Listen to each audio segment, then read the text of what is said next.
नमस्कार दोस्तों, मैं सोनम जैन और आप सभी देख रहे हैं सोनम जैन की कहानियाँ। और आज की कहानी अनचाहा विवाह न्यू स्टोरी। यदि आप सभी को मेरे द्वारा लिखी गई यह कहानी पसंद आए तो चैनल को सब्सक्राइब कर दीजिएगा और पास में जो बेल आइकन का बटन है उसे प्रेस करना बिल्कुल ना भूलें, क्योंकि उसी से मिलेगी आप सभी को मेरे द्वारा लिखी गई कहानियों की नोटिफिकेशन। कहानी पसंद आने पर वीडियो को लाइक कर दीजिएगा, क्योंकि जब आप करते हैं वीडियो को लाइक तो मुझे मिलती है कहानियाँ लिखने के लिए प्रेरणा, और कहानी को अपनों के साथ शेयर करना बिल्कुल ना भूलें। तो चलिए कहानी शुरू करते हैं। दीदी यह बारी चुड़ी नहीं, यह बारी चुड़ी ज़्यादा अच्छी रख रही हैं। नहीं दीदी, यह चुड़ी ज़्यादा अच्छी रख रही हैं। अरे तुम दोनों यह क्या कर रही हो? रूही को अभी पार्लर भी जाना है और तुम दोनों की बातों में उसे देर हो रही है। रूही बेटा, तुम्हारी दोनों बहनें तो डरती रहेंगी, तुम पार्लर जाओ। हाँ माँ, चली जाऊंगी, लेकिन उसके पहले आप मेरी दोनों छोटी बहनों की लड़ाई ख़त्म कीजिए। बताइए ना, मेरे लहंगे पर कौन सी चूड़ी ज़्यादा अच्छी रखती है? हे भगवान, घर में इतने काम है और तू चूड़ियों को लेकर बैठी हुई है। तभी फ़ोन की घंटी बजती है। रूही की माँ रूही की छोटी बहन रोशनी से कहती, जाकर देख किसका फ़ोन है। रोशनी फ़ोन उठाती तो फ़ोन रूही की ससुराल से था। तब रोशनी अपनी माँ से कहती, माँ रूही दीदी की ससुराल से फ़ोन है। रूही की ससुराल से फ़ोन इस वक्त अचानक से? ऐसा क्या काम होगा? अभी फ़ोन आया है, कोई ज़रूरी बात ही होगी। कहते हुए रूही की माँ फ़ोन हाथ में लेती हैं और कहती, नमस्ते जी, अचानक फ़ोन किया है तो कोई ज़रूरी बात होगी। तब सामने से लड़के की माँ कहती है, नमस्ते, छोड़िए, बात बहुत ज़रूरी है इसलिए फ़ोन किया है। आपके घर पर जो सगाई की तैयारियां चल रही हैं ना, अब उसे बंद कर दीजिए, क्योंकि कल मैं अपने लड़के के साथ आपके घर नहीं आ रही हूँ। तब रूही की माँ कहती, क्या मतलब? मैं कुछ समझी नहीं। तब लड़के की माँ कहती है, समझने की कोई ज़रूरत नहीं, बात साफ है कि हम आपकी बेटी से अपने बेटे की सगाई नहीं करना चाहते। तब रूही की माँ कहती, आप क्या कह रही हैं? इस तरह अचानक से आप सगाई के लिए मना कैसे कर सकती हैं? तब लड़के की माँ ने कहा, अचानक से कुछ नहीं हुआ है, आपने हमसे सच छुपाया है इसलिए ऐसा हुआ है। तब रूही की माँ ने कहा, कैसा सच? आप किस सच के बारे में बात कर रही हैं? तब लड़के की माँ कहती हैं, यही सच कि आपकी बेटी को मंगल है और आपने इतनी बड़ी बात हमसे छुपाई।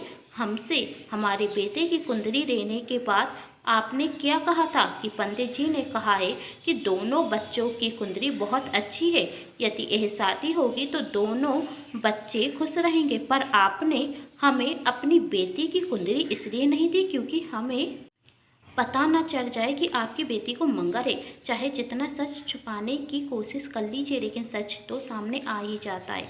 वो तो अच्छा हुआ कि आपके पड़ोस में रहने वाली भाभी जी से मुलाकात हो गई और उन्होंने मुझसे कहा, आप तो बहुत आधुनिक है, पुरानी बातों में विश्वास नहीं रखती। तब मैंने उनसे कहा, आप कहना क्या चाहती हैं, साफ साफ कहिए। तब भाभी जी कहती, अब साफ साफ क्या कहना? आपने एक ऐसी लड़की से अपने बेटे की शादी तय कर दी जिसे मंगल है, तो हुई ना यही आधुनिक बात? हम तो ठहरे पुराने लोग, तो मुझे लगता है एक मंगलिक लड़की की शादी ऐसे लड़के से नहीं होना चाहिए जिसे मंगल नहीं हो।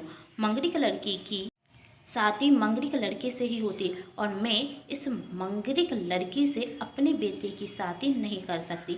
तब रूही की माँ कहती, आप ऐसा कैसे कर सकती? हमारे घर पर रिश्तेदार आ गए हैं और कुछ रिश्तेदार कल तक आ जाएंगे और मैं सभी से क्या कहूँगी? तभी लड़के की माँ ने कहा, रिश्तेदार तो हमारे घर पर भी आ गए हैं, सभी को जवाब तो मुझे भी देना पड़ेगा, पर मैं वही कहूँगी जो सच है, क्योंकि झूठ बोलना हमें नहीं आता। कह दूंगी कि रूही को मंगल है और यह बात उसके घर वालों ने हमसे छुपाई, जिस वजह से मैंने शादी के लिए मना कर दिया। यदि सच बोलने की हिम्मत आप में हो तो आप भी सच बोलना। आप मेरी बात तो सुनिए। रूही की माँ कहती हैं, अब सुनने सुनाने को कुछ नहीं बचा। कहते हुए लड़के की माँ फ़ोन रख देती। हरो हरो रूही की माँ कह रही थी। तभी रूही अपनी माँ से पूछती, क्या हुआ माँ? सभी लोग रूही की माँ से पूछते, क्या हुआ? तब रूही की माँ सब कुछ सच सच बता देती और घर में मायूसी का माहौल हो जाता। एक पल में खुशी का माहौल मायूसी में बदल जाता है। तभी पड़ोस में रहने वाली भाभी जी, जिन्होंने लड़के वालों को जाकर बताया था रूही को मंगल है, वही कुछ औरतों के साथ घर आती और रूही की माँ से कहती, बहन जी, जो हमने सुना है क्या वह सच है? हमें पता चला है कि आपकी बेटी का रिश्ता टूट गया। यह तो बहुत बुरा हुआ है। दूसरी औरत ने कहा, रूही बिटिया के साथ ऐसा नहीं होना चाहिए था। तभी वह भाभी कहती हैं, होने को कौन तार सकता है, रूही के भाग में कुछ ऐसा ही लिखा होगा, तभी तो ऐसा हुआ। तब रूही की माँ कहती, क्यों किया आपने मेरी बेटी के साथ ऐसा? तब वही औरत कहती, अरे मैंने क्या किया? तब रूही की माँ कहती, आपने ही जाकर बताया था लड़के बारों को मेरी बेटी को मंगा रहे। उस औरत ने कहा, तो सच कहा था मैंने, और आपकी तरह झूठ बोलना मुझे नहीं आता। तभी और औरतों ने कहा, वैसे यह बात तो सही है, आपको लड़के बारों को पहले ही बता देना था कि आपकी बेटी को मंगा रहे, जिस कारण अभी तक आपकी बेटी की शादी नहीं हुई। अब झूठ बोलेंगे तो ऐसा ही होगा ना। तभी रूही की छोटी बहन कहती है, आप सभी को मेरी दीदी के लिए इतना अफसोस जताने की कोई ज़रूरत नहीं है और आप सभी जा सकते हैं। तभी सभी औरतें कहती, हमें यहाँ पर क्या करना है, हम चले जाते हैं, हम तो बस दुख बांटने के लिए आए थे, लेकिन आजकल के बच्चों को बोलना भी नहीं आता। कहते हुए सभी औरतें वहाँ से चली जाती। तब रूही कहती, मैंने आप सभी से कहा था कि बता दीजिए लड़के बारों को कि मुझे मंगा रहे, लेकिन किसी ने मेरी नहीं सुनी। लड़का अच्छा है, ऐसा गर्लफ्रेंड मिलेगा या नहीं, इन सब बातों में आप सभी ने सच नहीं बताया, जिस कारण आप सभी ने झूठ बोला और अब नतीजा यह हुआ कि मेरी शादी भी टूट गई। कहते हुए रूही अपने कमरे में चली जाती और खुद को बंद कर लेती। दूसरे दिन सुबह तैयार होकर रूही अपने कमरे से बाहर आती और अपनी माँ से कहती, माँ एक कप चाय बना दो, मुझे कॉलेज के लिए देर हो रही है। सुन रूही की माँ कहती, क्या कह रही है तू, आज कॉलेज जाएगी? हाँ माँ, मैं कॉलेज जाऊँगी, अभी मेरी पढ़ाई बाकी है। पर बेटी, पर क्या माँ, रूही कहती। तब रूही की माँ कहती, बेटी आज तेरी सगाई थी, सबको कॉलेज में पता है, यदि आज के दिन कॉलेज जाएगी तो सभी लोग तेरा मजाक बनाएंगे। माँ, मेरी सगाई टूट गई तो क्या मैं इस तरह से घर के अंदर बैठी रहूँगी? घर के बाहर तो मुझे जाना ही होगा। हाँ, पर तब रूही कहती, तो माँ मुझे जाने दीजिए और आप मेरी चिंता मत कीजिए, और आज तो मुझे ज़रूर जाना चाहिए, जिससे सबको पता चल जाए कि मेरी सगाई नहीं हुई है। हर दिन जवाब देने से अच्छा है कि एक ही दिन सबको बता दूं कि मेरी सगाई नहीं हुई है। तब रूही की माँ कहती, पर बेटी। तभी रूही के पिताजी आकर कहते, सही कह रही है रूही, और नाश्ता बना दो, मैं भी अपने ऑफिस जाता हूँ। तभी रूही की दोनों बहनें कहती, हमें भी कॉलेज के लिए देर हो रही है, आप हमारे लिए भी नाश्ता बना दो, हम अभी तैयार होकर आते हैं। कहते हुए दोनों बहनें चली जाती। तभी रूही अपने माता पिता से कहती, माँ बापूजी, कर गुस्से में यदि मैंने आप दोनों से कुछ गलत कहा हो तो मुझे माफ़ कर दीजिए। मुझे समझ में नहीं आया था कि मैं क्या बोल रही हूँ, और कोई नहीं जानता था कि ऐसा होगा। वैसे भी जो होता है अच्छे के लिए होता है।